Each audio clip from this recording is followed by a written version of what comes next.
What's up everyone? Welcome back Digital Dynamos.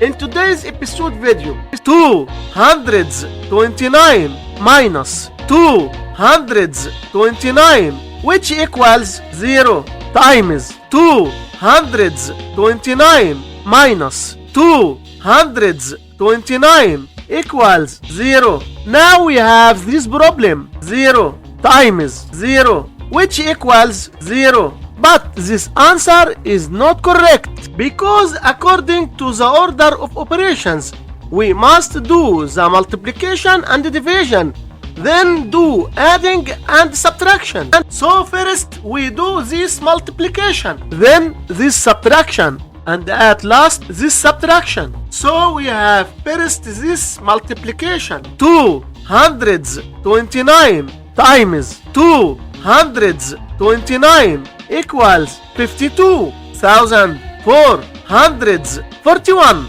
So we have 229 minus 52,441 minus 229, and we have two subtractions. According to the order of operations, we do this subtraction, then this subtraction. So 229 minus 52,441 which equals minus 52,212. So we have minus 52,212 minus 229 which equals minus 52,441. And this is our final answer for this problem. Thanks for tuning in. Don't forget to like and subscribe for more adventures.